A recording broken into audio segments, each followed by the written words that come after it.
This is Beyond the Green Screen, an Arizona's Family Originals podcast. Hi, everyone. This is Behind the Green Screen, the weather podcast from Arizona Family. I'm Royal Norman, and we're talking with one of our friends, Angela Judd, who's a master gardener out in Mesa. She has a great website called Growing in the Garden. She's all over YouTube. I'll tell you what, if you have any trepidation about growing crops or flowers or anything in a desert, look up her stuff on YouTube, find it on her website. You will gain a confidence that I gain by reading her stuff and enjoy the garden that she grows pretty much nonstop. How you doing, Angela? I'm great. Thanks so much for having me. So we were talking about, I'm going to talk a little bit about springtime and springtime harvest because we finished that and there's a lot of things coming in. I was kind of lucky. I felt like I had a real good tomato crop, and I mainly planted, plum-type tomatoes that come in pretty quick. So I did really good on that. And, of course, peppers, I'm finding out, are like weeds. You can grow peppers like, right? Like crazy. I would say they're the easiest crop to grow here. And then also maybe eggplants, if you like eggplants too. That's another one that just pretty easy to grow year round. Yeah, here. We had an eggplant just in a pot, and it just took over and just went, and it was all crazy. But in fact, we have a pepper that's been in a ceramic pot for going on 5 or 10 years. It's pre-COVID for sure. And the pot mostly has a little palm tree thing in it, but we put a pepper in there once, a jalapeno. And the darn thing has not died and produces every year. It's the craziest thing. It's so nuts. How are they tasting? I'd love to hear, has the taste changed at all? The taste has been good. But you know what I do need to do, because I haven't done this, is I haven't just eaten one raw in a while. So I should do that just to see if it's... Yeah, let me know. Yeah. That's an old pepper. Yeah, It's nice to kind of get some information about how long they really last. Yeah, and if they're really as, spicy or whatever at that age. But or if the production has slowed down or, It's so weird, though. Okay, last thing about me. It's so weird because there's this little stickly thing that goes up about 4 feet, and then there's like a little greenery, and every once in a while, that's where there's peppers. It's the weirdest thing. So, I love the garden. All right, tell me about your successes in the spring. What kind of stuff that surprised you, or did you love, or did you get to harvest a lot of, and how did it go this spring? This spring was good. I think it was the spring of the carrot. I ended up planting everywhere I had an empty spot. I planted carrots. And so this spring, all at once, we harvested a lot of carrots, and there were a lot of other root crops too. And so I feel like that was my biggest thing that I harvested this spring. I got my tomatoes in late, so I've had them trickling in the last month or so. Still got a few, but not a great spring for me for tomatoes. I was pretty late getting them in. Well, and mine came all at once. It wasn't like it was a long time, but I guess that's just because of our season, right? We flip over to heat, the tomatoes got to go, and then they're done, right? It just depends. If you can eke them along, they can sometimes perk back up this fall. I usually have the best luck with my monsoon planted tomatoes here. If I can plant mid-July or early August, that's when I'm going to get my best tomatoes of the year, is, later in the year.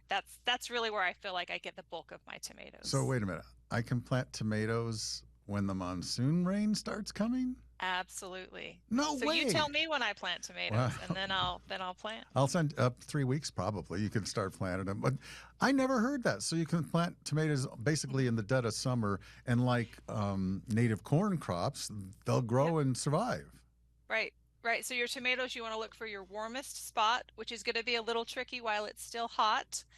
But as temperatures get cooler and the days get shorter, that warmest spot is going to give you tomatoes longer, and all the way through, even in December and January, depending on how things go. But that's my best season for peppers, because they come into harvest during nice weather. Oh, I love that. Well, I got something to look forward to. Tons of peppers in the Norman garden, that's for sure. We love peppers. And you know what I found with the tomatoes, because I had more this year than ever before, I had to find ways to make them into sauces and stuff to keep them. That's a good problem, but people, when they're starting to grow gardens, should think about that, ways to sort of stretch that food supply out a little bit. Like, what'd you do with all those carrots? Yeah, that's a good question. Well, I share with my neighbors. There's less kids in my house now, so they Ah, don't just all get eaten at once. But carrots are one crop that I don't mind having extra of because I don't wash them really well. I kind of rinse them off, cut off the ends, right away, because the sooner you can get that green off, then it keeps that moisture in the carrot. And then I actually put them in Ziploc bags in the fridge, and oh, they last for months. oh, that's So great. whenever I need carrots, I just get them out of the fridge, and so you can have fresh carrots for a long time. You really don't have to preserve them. Oh, that's good to know. Yeah, Yeah. some things you don't have to super preserve or anything like that. That's a good thing to know. Yeah. Yeah, like I made with my last batch of tomatoes, like a tomato basil sauce, but I didn't Oh, preserve it or that anything. sounds good. Yeah, it was great, but it's in the refrigerator, and so I don't know how long it'll last. But we're eating a lot of tomato basil sauce right now. Yeah, you can always throw your tomatoes in the freezer too, like Oh, until and then, the consistency is going to change a little bit, but you can still make salsa, soup, and things like that when you just pull them out. And the nice thing is when you defrost them, that skin will just slip right off of the and tomatoes. there's my question for you on tomatoes. I've read so much stuff. Get the skin off, leave the skin on for sauce. I've been taking it off, doing that. You drop it in boiling Mm-hmm. water for a second, Yeah. then in ice. What do you like to do with tomatoes for It just depends. sauces? Fresh, I don't mind if I just have it on. If I'm Yeah. just using it fresh and making it up, sometimes I'll use an immersion blender and then it just takes care of it if I'm putting it into like a tomato soup or something like that. I Yeah. also like them because I'm the same. I grow a lot of, cherry or smaller type tomatoes.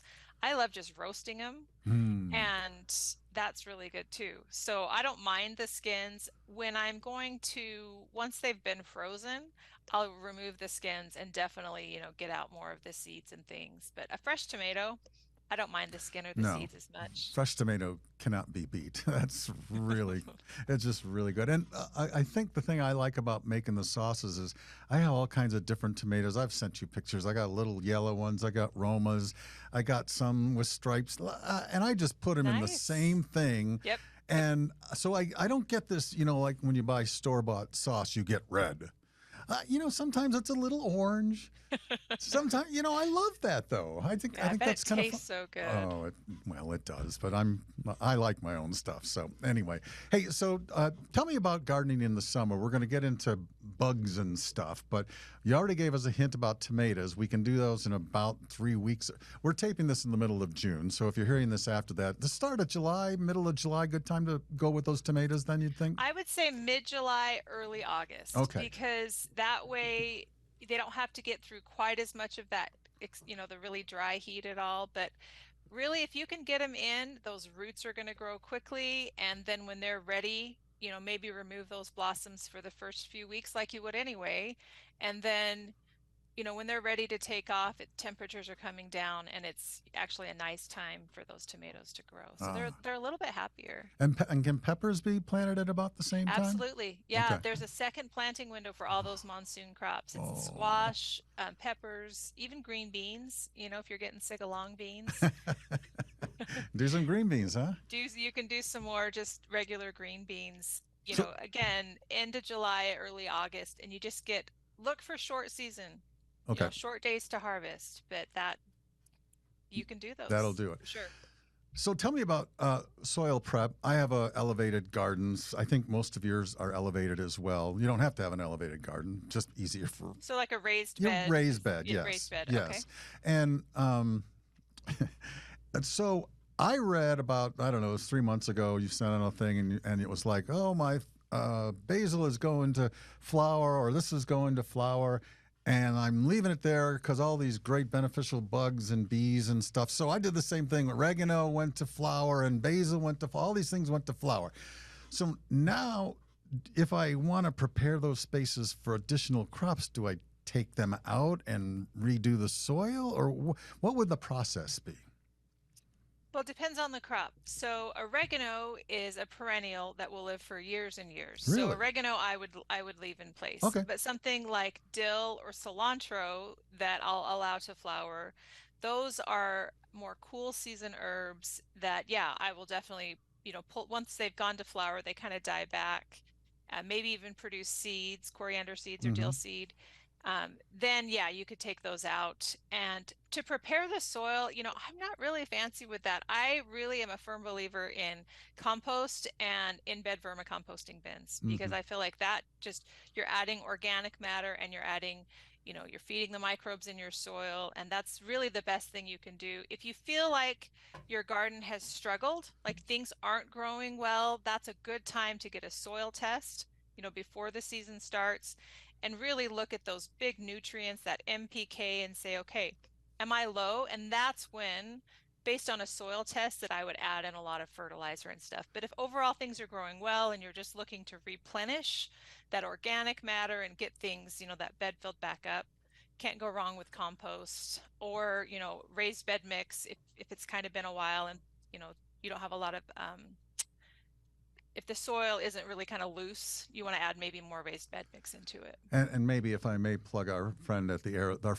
the Arizona Worm Farm, Yeah. is that they have bags full of everything you would need, and Or that's scoop your own. yeah, Yeah, or I mean scoop your own. it's Yes, Disneyland for gardeners is what I like to call it. I, it really is. Yeah, they've got yeah. everything there, and the stuff. I go, the stuff works. There's my scientific opinion. Yeah, I mean, I haven't used anything but that since I found out about the worm farm, and Yeah. my garden has just exploded. So They're fabulous. And Zach could tell you exactly why it works, but we don't always have to know exactly why. But right, or you make your own compost too. yeah, It's not a bad idea to learn how to make your own. And then it's as fresh as you can get it if yeah. you're just scooping it from your own compost. Yeah, and plus I think we both have, have the worm thing going on at Yeah, I love it. love the worms. The worms are fantastic. So Me too. I digress. All right, so I have with the extra growth this year. This is probably the biggest garden I've had in like maybe since I was a kid. When my grandparents had one. A lot of different bugs. Things are eating Okay. things, la la la la la. And I want to do some stuff that's, I don't want to spray pesticides on them at all because we've started this natural garden with all of the worms and everything. So, what are some of the things? And I know you're going to say, well, what specifically? And I'm going to tell you, I don't know. I just see holes in leaves and I don't see aphids, but I really don't know what the issues are. Are there any sort of catch all things that could help reduce the number of buggies that we've got? You may not like my answer. Oh boy. Well, it's okay. Just give it to So me. for sure, no pesticides. I mean, Right. that's Agree. for sure no pesticides. Agree. But even some of the organic things that people are really quick to reach for, like neem oil, that's one that everyone's just like spray neem oil, spray neem oil. It's been found that they have a detrimental impact on beneficial insects too. And so I am really hesitant to spray anything. And so my best tool Yep. in the garden is really observation and see what's going on. So there are a lot of times like with aphids and things where I will just take a wait and see approach because I know if there's aphids that pretty soon there's going to be beneficial insects coming, whether it's assassin bugs or ladybugs, it's a little bit cooler. I mean, all kinds of other insects, they feed on them and their larvae also feed on them. Wasps, predatory wasps, parasitoidal, there's lots of different insects that will feed on them. And so kind of observing, and really if we let them, pests and beneficial insects will kind of come into a balance in our garden. Usually we start to notice pests as their numbers rise, and that's right when the beneficials will start to come. And so if we intervene right here, we're kind of stepping in before we let the beneficials do it. So if we kind of take a wait and see approach, those beneficials are going to come and help take care of the problem, and you have a more balanced ecosystem. And I would say for a majority of what is going on in my garden, that's the approach that I take, is really hands off. So you are telling me I have to go figure out what's eating my plants, right? You don't necessarily have to. I mean, you don't have to know what's going on. Okay. But there are a few insects where I will intervene because it's difficult for beneficials to kind of stop that. And that would be something like a squash bug or, cucumber beetle, Mm-hmm. the three-line potato beetle, that kind of thing. So in that case, what I'm doing is I am hand picking every day. Like once I see that there is, squash bug eggs or squash bugs, I'm going in and I have my bucket of soapy water and I'm looking for adults, nymphs, eggs, all stages, and putting them in that soapy water and trying to stay ahead of it. And if I see that a plant is just completely overrun, I'll just take that plant out rather Oh, than risk the chance of my garden being overrun by them. Um, so that's kind of what I'll do. There's a few insects where I'll come out and just kind of hand pick and stuff, but a lot of times it's really, let's see what happens. Let's take a wait and see approach. And it's amazing because it really does work. It doesn't happen in one season. It doesn't right away. You're not just going to have this beautiful, symbiotic, all these things happening, but eventually you will. that's cool. And it's I love it. The less you do, the less you have to do. That's And the interesting. first step is no pesticides. Because when you think about it, even if you come in, say, with soap with water or something else, you've got aphids there, but there may also be lacewing eggs there. There may be, other insect eggs there, and you spray all that off, you're on your own. So Hmm. I want to have them help me as much as I can. So you So, said soapy water, but again, I just want to make sure I'm on the same yeah. plane. Not insecticidal soap. We don't want to do that. Insecticidal soap is an option for some things, and that would be considered an organic Okay. option. Okay. Um, but again, I am really hesitant to spray Period. anything. So I probably err on the side of, you know, not doing No, I like anything, that. where Yeah. there can kind of be a happy medium where you're willing to treat some, because I'm not, dependent on my crop to, feed my family Yeah. or whatever. Yeah. Yeah. I'm willing to take a little bit more risk, and usually it works out. Yeah. Yeah. It's like my garden's for fun. It's not like, as you say, to feed our Yeah, family or I'm anything not a like that. farmer that's reliant on this crop to produce, in order to pay the mortgage or whatever. Yeah. So it's a little bit different than someone who has that kind of pressure with gardening. So we can kind of take a wait and see approach too. So I also have seen in these magazines where you can buy like the eggs of beneficial bugs. Like I think you said silver wings or I don't know. Lace wings. Lace wings. Do you do any of that or your habitat over the years? And I've never asked you how long you've had the garden, but yours has just sort of balanced out without any extra stuff, correct? I work with Heirloom Roses right now. I just spent the week up in Portland at their farms, and it's amazing. And they have started this beneficial insect program. So as part of being an ambassador for them, they do send me out some beneficial insect, this subscription, once a month. So I am getting these. It started about 2 months ago, I think. I am getting these beneficial insects from them, which, like you say, they are eggs and things like that Mm-hmm. that have been bred by insectaries. That, it's a good way to get them if you're looking to introduce beneficials. The box or whatever of the container of ladybugs at the hardware store is not the way to go. Yeah. But trusted insectaries, things like that, if you want to introduce beneficial insects, that would be a good way to do it That's as good. well. And actually, you mentioned ladybugs. I was going to bring that up because, it was all the rage, go buy, a box of ladybugs and blah, blah, blah, blah.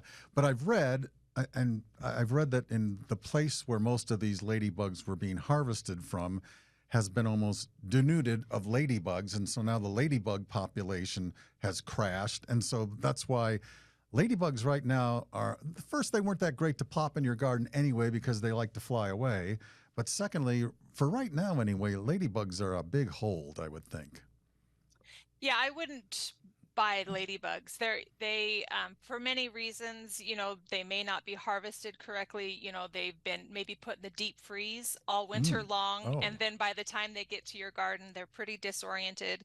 They use any remaining energy they have to fly away instead of staying in your garden and reproducing. So it's kind of a waste of money. It doesn't really help anything. Um, but if you plant a wide variety of flowering plants, if you have, let your herbs flower like we were talking about, the ladybugs will come to your garden. I had more ladybugs than I've ever had this year. This was an excellent year for ladybugs in the garden. Eggs, larvae, adults all over the garden. Saw one yesterday still.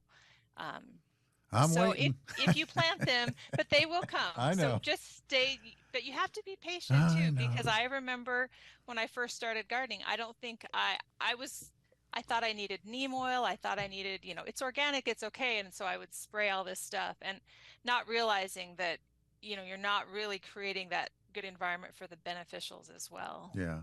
It's interesting that, you talk about that and how you have to, you're talking to a TV person and saying, be patient. That's just like freezing up my brain. But I can do that. And out in the garden, it's kind of like, it's kind of chill and we find stuff. And I showed you this earlier, and I'm going to walk up to Yeah. the camera, so I'll be off mic for a minute. But I found this in my garden today. Let's see if I can get over to the camera. And isn't that Oh, there we pretty? go. Look at that. Isn't that great? Love it. So that is a Kajari melon. And we talked about growing melons up trellises earlier this spring. I think you remember that. And so Yeah. I bought some trellises, and this was one of my plants from seeds. And Yeah. so I saw that 2 days ago, and I was like, oh my gosh, I can't believe it. So it's kind of like, this is the fun of gardening, is when you try something that you've never done before and you come up with something, you go, oh boy, this looks like this could be good. So It is. They are really good and prolific. That's gonna be the first of many. really, oh, I Yeah. can't wait. Yeah. That's for sure. So I think that's my top garden success so far of the year, but hopefully there'll be more. That's for sure. All right, Angela, you talked about tomatoes and peppers are going in middle of July. Is there anything else that we should think about for the middle of the summer, for the hot time of the summer, before we start breaking into October temperatures? I would say if you have some bare soil, it's a good idea to put some kind of a cover crop in there. I have been leaning heavily into cover crops, lots of cowpeas, black-eyed peas, that kind of a thing, grow really easily from seed, and they're going to pop up quickly in the warm soil, cover the soil, grow, and then, about 2 or 3 weeks before you want to plant. So you may not be planting until mid-September, October, depending on what you want to grow.